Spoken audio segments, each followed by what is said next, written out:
Simon Guobadia fired back after his ex Porsha Williams filed an emergency order seeking the right to film in the former couple's home, arguing that her request should be denied as the brave celebrity came to court with unclean hands. RadarOnline.com has obtained a bombshell new filing from Guobadia submitted on Friday, claiming she over-exaggerated and should ultimately be shut down for a number of reasons. For one, he explained that Williams purchased a house in Gwinnett County, Georgia, back in 2016 currently worth over $1.8 million, stating she can film at that home or other locations. Petitioner fails to show that an emergency exists, a lawyer wrote on his behalf. Petitioner commenced this divorce action on February 22, 2024, yet waited 3 months before filing her emergency motion on May 20. As we previously reported, Williams claimed it was vital to her ability to sustain her income and employment. The temporary order stated that she has immediate sole and exclusive use, control and possession of the marital home, while her estranged husband is still on the hook for payments and cannot enter the property without prior written consent.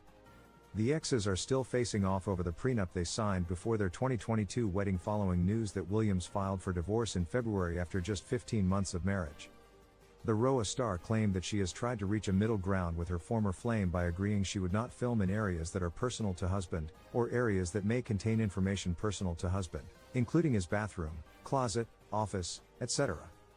There is no logical or rational reason as to why husband now seeks to prohibit wife from filming at the marital residence, other than in an attempt to retaliate against wife and intentionally restrict her ability to earn a living and expand her career, the reality star charged in her emergency order dated May 20.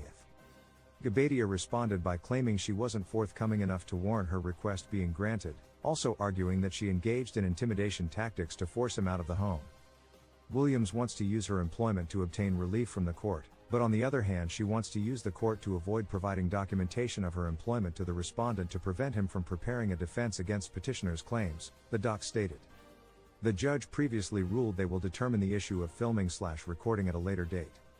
Amid their divorce, Williams was accused of taking calculated steps to marry him only to subsequently divorce him just 453 days later in order to intentionally trigger the provisions of the parties' prenuptial agreement, for her personal financial gain and greed.